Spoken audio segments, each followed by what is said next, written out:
Bonjour tout le monde, donc toujours dans le cadre de préparation aux examens de baccalauréat. Donc, dans cette vidéo, on verra un autre exemple des oscillateurs mécaniques et plus précisément, on va se contenter d'études énergétiques d'un pendule élastique. Alors, passons maintenant à l'énoncé de l'exercice. Donc, on fixe un solide de masse M qui est égal à 0,2 kg à un ressort horizontal, aspire non jointif, de masse négligeable et de raideur K. À l'équilibre, le centre d'inertie G est confondu à l'origine d'un repère galiléen OI lié à la Terre, qu'on considère comme repère galiléen bien sûr. On écarte le solide de sa position d'équilibre d'une distance xm est égale à 4 cm dans le sens positif, puis on l'abandonne sans vitesse initiale à une date t égale à 0. On néglige tout frottement. Donc à l'aide d'un chronomètre, on mesure la durée de 10 oscillations. On obtient donc delta t est égal à 8,9 secondes. Première question, calculer la période propre T0, bien sûr la période des oscillations, et en déduire la valeur de K, ça veut dire la raideur K de ressort. On donne pi carré est égal à 10. L'équation horaire du mouvement, c'est x est égal à x max cos de pi sur T0, T plus phi. Déterminer la valeur de phi, ça veut dire la phase à l'état initial. Puis déterminer les caractéristiques de la force F exercée par le ressort à une date t est égale à t0 sur 2. Deuxièmement, la courbe de la figure 2 représente le diagramme d'énergie cinétique et de l'énergie potentielle et de l'énergie mécanique de l'oscillateur ressort plus S. Premièrement, associer à chaque courbe l'énergie correspondante. Deuxièmement, déterminer à partir du graphe l'abscisse x1 et x2 du centre d'inertie G tel que EC est égal à 3 EPE, ça veut dire l'énergie potentielle élastique, avec x1 il est supérieur à x2. Et enfin, calculer le travail W de F de x1 à x2. Bien. Alors, donc, je vous conseille de traiter ces questions avant de voir la correction. Passons maintenant à la correction de la première question. Donc, à l'aide d'un chronomètre, on mesure la durée de 10 oscillations. On obtient delta t est égal à 8,9. Calculer la période propre T0. D'abord, il faut savoir qu'une période, ou bien pour que l'oscillateur effectue une oscillation, il lui faut une durée de T0. Donc, 10 oscillations, ça veut dire des périodes. Donc, on a 10 fois T0, ça veut dire 10 oscillations, est égal à delta t. Donc, cela implique que T0 est égal à delta t sur 10, qui est égal à 8,9 sur 10, ça veut dire 0,89 secondes. Deuxièmement, on déduire la valeur de K. Bien sûr, on sait que l'expression de la période d'un oscillateur ou bien d'un pendule élastique T0 est égale à 2pi racine de M sur K. K, c'est la raideur. Donc, cela implique que T0 au carré est égal à 4pi carré fois M sur K. Qu'est-ce qu'on cherche? Nous, on cherche K. D'où K est égal à 4pi carré fois la masse M sur T0 au carré. Voilà donc l'expression de K. Application numérique. K est égal à 4pi carré, puisque pi carré est égal à 10, donc ça veut dire 40. La masse, c'est 0,2. T0 au carré, c'est 0,89, le tout au carré. Donc, tout calcul fait, on trouve à peu près K est égal à 10 newton par mètre.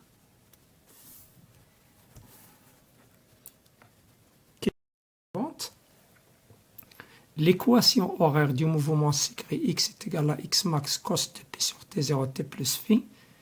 Déterminer la valeur de phi. Alors, donc, pour trouver la valeur de phi, il suffit de revenir à l'état initial, les conditions initiales. Donc, à t est égal à 0, on a x0 est égal à x max. Alors, en remplaçant maintenant x0, ça veut dire on remplace t par 0. Donc, x0, ce n'est que x max cosinus de phi, qui est égal à x max.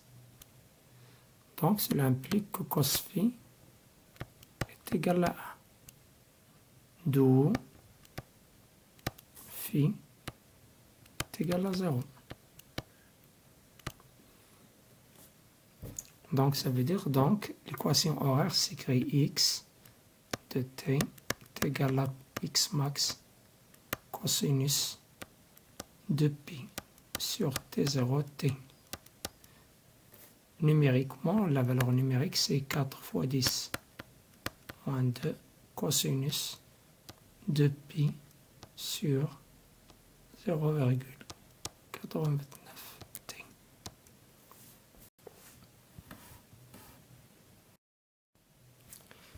Question suivante.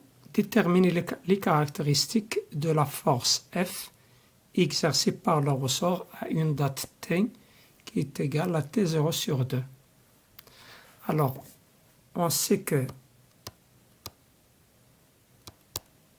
F, dans le cas d'un pendule horizontal, la force F, vecteur force F, ce n'est que moins K fois X fois I. Alors, donc, avant de déterminer les caractéristiques de F, il faut tout d'abord écrire l'expression numérique de F. Or, à t est égal à t0 sur 2, x est égal à x max cosinus de pi sur t0 fois t0 sur 2. En simplifiant par 2, par t0, donc on aura donc x max cos de phi qui est égal à moins x max. D'où f est égal à moins k fois moins x max fois i. Donc ça va donner k fois x max fois i. Donc comme vous voyez ici, k fois x max il est positif. Donc les caractéristiques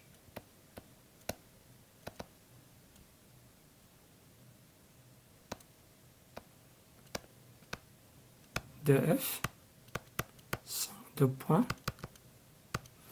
Premièrement, direction parallèle à i, ça veut dire parallèle à l'axe OX, l'horizontal. Le sens, puisque k fois x il est positif, donc même puissance que I et l'intensité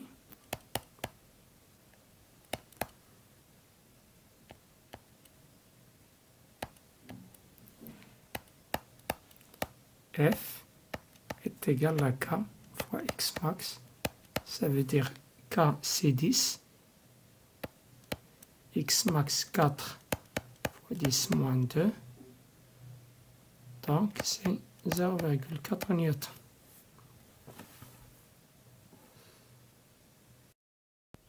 Donc la courbe de la figure 2 représente le diagramme d'énergie cinétique EC et de l'énergie potentielle EP et de l'énergie mécanique EM de l'oscillateur, associé à chaque courbe l'énergie correspondante.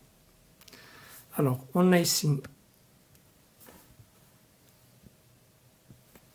donc on a l'énergie potentielle est égale à 1 demi K fois x carré, bien sûr lorsqu'on considère que la position d'équilibre est un état de référence, donc la constante C est égale à 0. Donc d'après cette expression, donc si x est égal à 0, on voit bien que EP, l'énergie potentielle, est égale à 0. Donc la courbe correspondant donc à l'énergie potentielle, c'est la courbe 1. Donc comme vous voyez, lorsque x est égal à 0, l'énergie potentielle, elle est nulle. L'énergie mécanique maintenant, donc les frottements sont négligeables. Les frottements sont négligeables. Donc, l'énergie mécanique se conserve, est égale à une constante. Et d'après les trois courbes, donc l'énergie correspondant à l'énergie mécanique, c'est la courbe 3. Donc, ici, l'énergie potentielle, c'est la courbe 1. Et l'énergie mécanique, donc, la courbe qui correspond à l'énergie mécanique, c'est la courbe 3. Donc, enfin, la courbe 2 correspond à l'énergie cinétique. En suivant, déterminer à partir du graphe l'abscisse x1 et x2 du centre d'inertie G tel que EC est égal à 3 EPE, ou bien 3 l'énergie potentielle, car l'énergie potentielle de pesanteur, elle est toujours nulle. Alors, donc on a l'énergie mécanique EM est égale à EC plus EPE, car l'énergie potentielle de pesanteur, elle est nulle. Et en remplaçant donc EC par sa valeur 3 EPE, donc on aura donc les EM est égal à 4 EPE. Bien sûr, si x est égal à x1 ou bien x2. Alors, ça veut dire que EPE à quoi est égal à EM sur 4. Donc, vous voyez ici EM à quoi est égal. On a ici 2, 4, 6 et 8. Donc, 8 sur 4 est égal à 2 millijoules. Alors maintenant, cherchons les valeurs de x qui correspondent à cette énergie. Donc voilà 2. Donc, vous voyez, on a donc 2 points l'énergie potentielle. Voilà la courbe de l'énergie potentielle. On a donc 2 points. Pour que l'énergie potentielle soit égale à 2, il y a 2 valeurs. Voilà x1 et voilà une autre valeur x2. Donc 2 valeurs opposées. Donc soit est égal à x1 est égal à 0,01 ou bien x2 est égal à 0,02, pardon, 0,01 fois 2, 0,01, 0,02, ou bien moins 0,02, bien sûr mètres. Donc, x1 est égal à 0,02 mètres et d'après la courbe, x2 est égal à moins 0,02 mètres. Bien. Question. Calculer le travail de F lorsque son point d'application se déplace de x1 à x2. Alors on sait que WF de x1 jusqu'à x2 est égal à 1 demi K. Toujours on commence par cette abscisse, première abscisse, ça veut dire x1 au carré, moins 1 demi K fois le deuxième abscisse, x2 au carré, qui est égal donc à 1 demi K x1 au carré moins x2 au carré. Alors x1 au carré c'est 0,02 au carré, x2 au carré c'est moins, puisqu'au carré, donc moins 0,02 au carré, donc on aura 0,02 au carré, car le moins au carré c'est plus. Donc 0,02 au carré moins 0,02 au carré c'est 0.